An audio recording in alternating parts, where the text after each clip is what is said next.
It thrives on steep slopes with little rain. It blankets vast areas on 5 continents. Here in North America, it ranges from Mexico to Oregon, and it covers much of Southern California. Europeans call it maqui. In Chile, it is matorral. But in California, we simply say chaparral.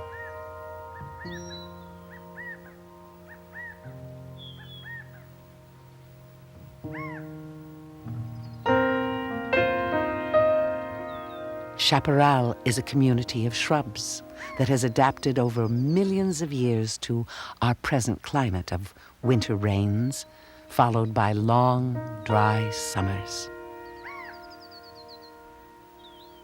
Here, in the foothills, it is late summer. There has been no rain for 6 months. Temperatures hover near 100, and the fragrance of aromatic shrubs hangs in the shimmering heat.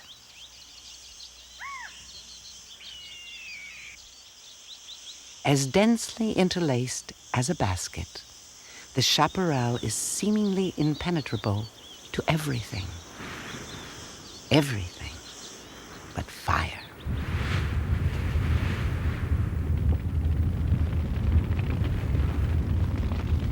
Fire moves steadily and relentlessly through the tangled stems. The numerous twigs, branches, leaves, and ground litter provide a continuous supply of fuel to the blaze.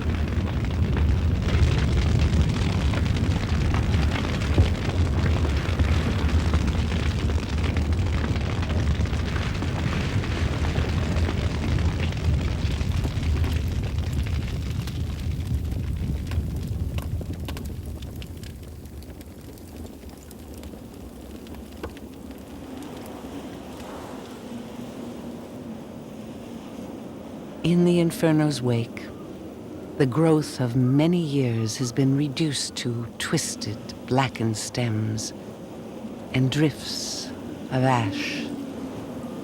But what looks like devastation holds a promise of rebirth. For fire is a necessary stage in the chaparral's cycle of life. With the coming of winter, another scene begins to unfold.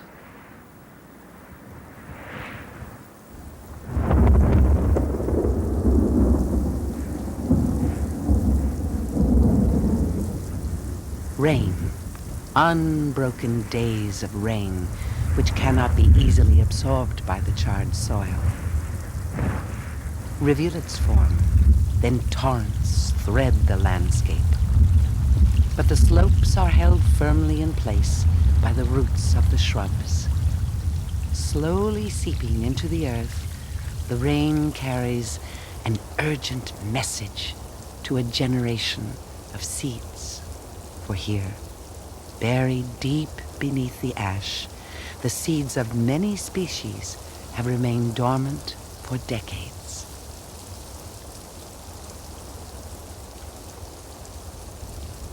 Some seeds are stimulated by a substance leached from charred wood. For other seeds, the fierce heat is necessary to crack their hard seed coats. All need the passage of fire to germinate.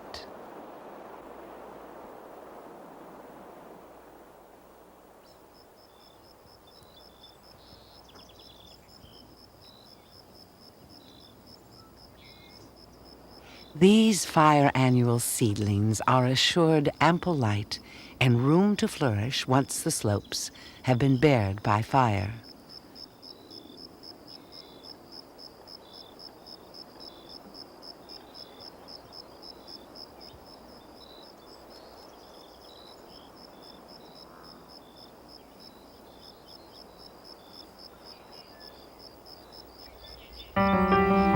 With rain and a warm spring, the seedlings grow quickly.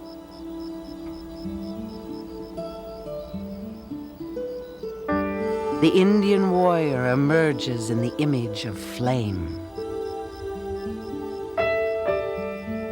Mingled with the seedlings, charred shrubs resprout from burls at the base of their stems. The still living root of the shrub and the nutrients in the burl sustain the new shoots.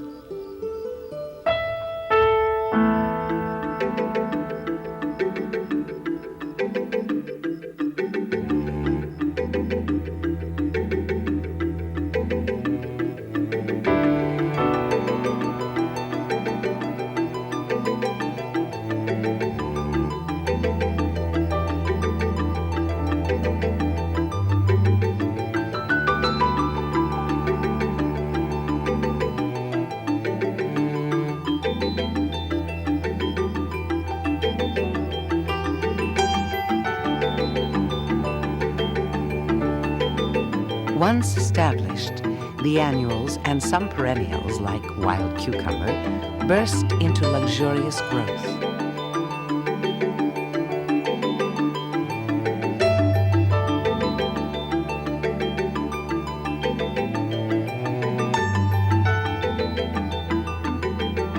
And within weeks, this subtle tapestry of seedlings erupts into an abundance of blooms. More than 200 species appear in the wake of a fire.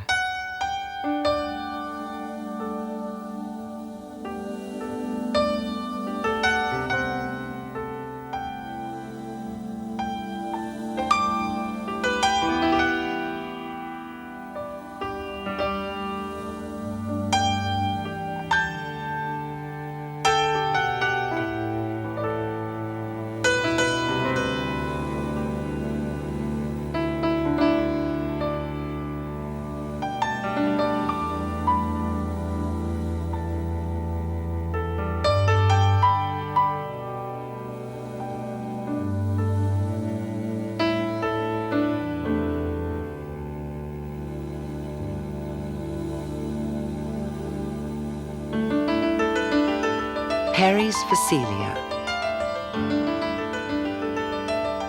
fire poppy, quillweed,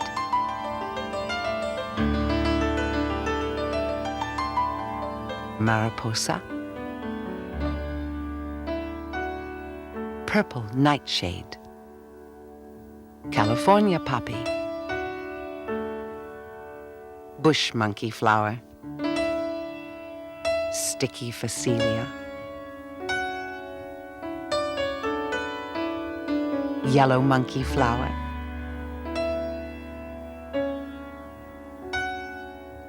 caterpillar Phacelia,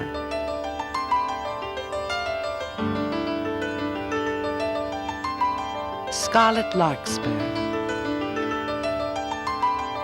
fireheart,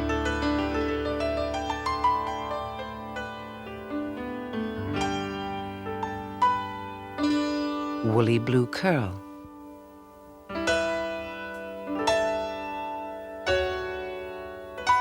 yucca,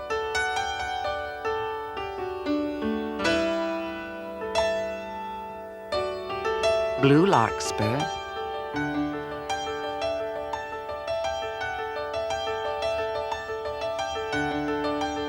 penstemon,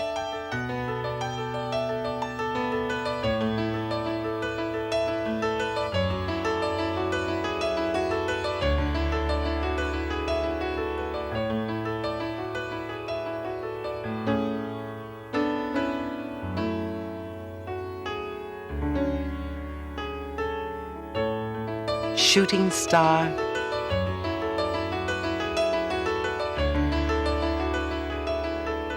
star lily, Indian paintbrush, golden stars,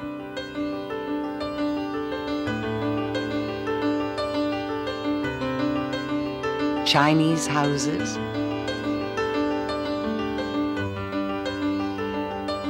everlasting,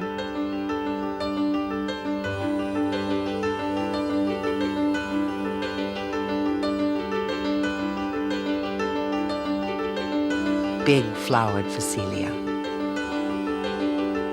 plumber's mariposa,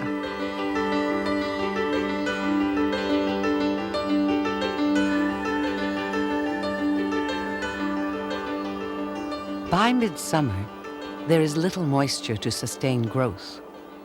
Plants begin to shrivel and dry. Only the hardiest of the annuals still display their blooms. The greens, yellows, and blues of spring give way to the reds and browns of summer.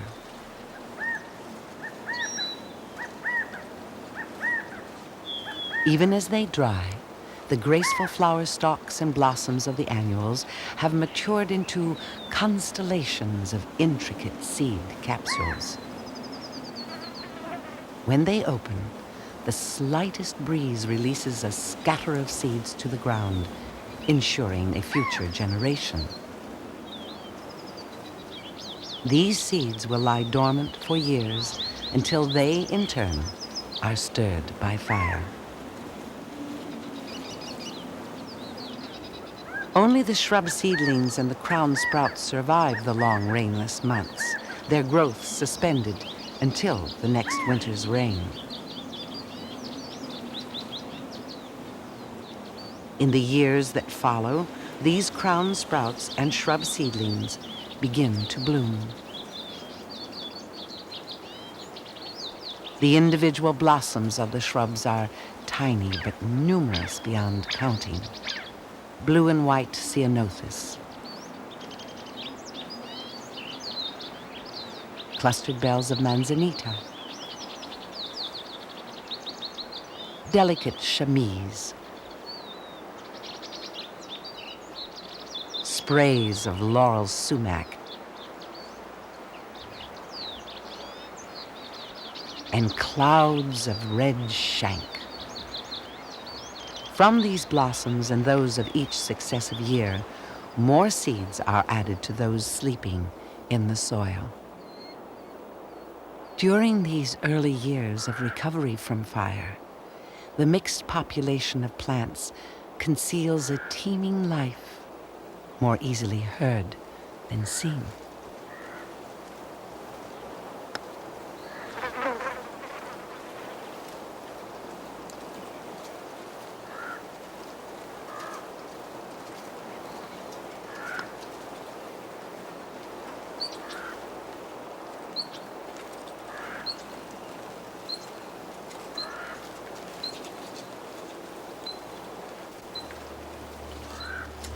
Little by little, the canopy closes overhead. Only the dominant shrubs and a few sheltered perennials can endure the scorching heat. To survive this harsh environment, these plants conserve water by means of unique adaptations. Manzanita leaves stand vertical to the midday sun, reducing radiant heat on their surface. Chamise leaves are tiny and layered with wax that inhibits evaporation.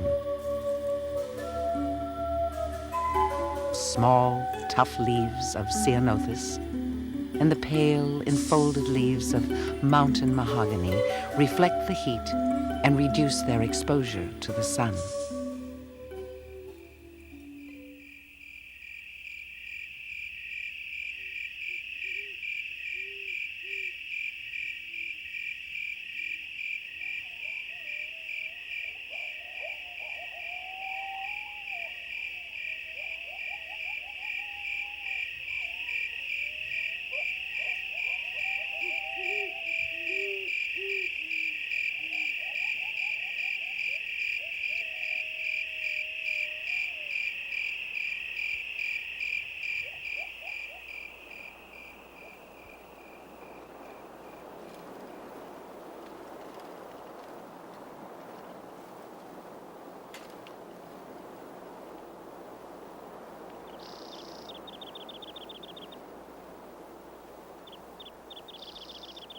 With the passage of years, the mature chaparral seems to change little.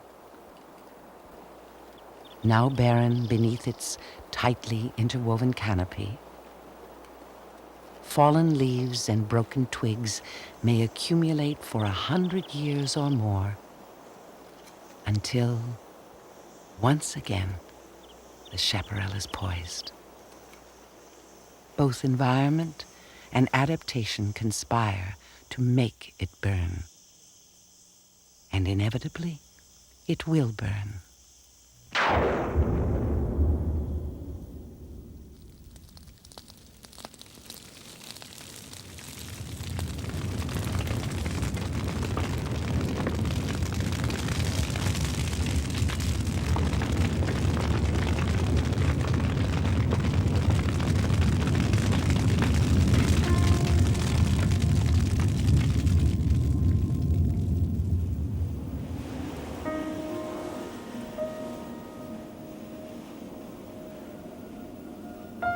And once more, life from fire.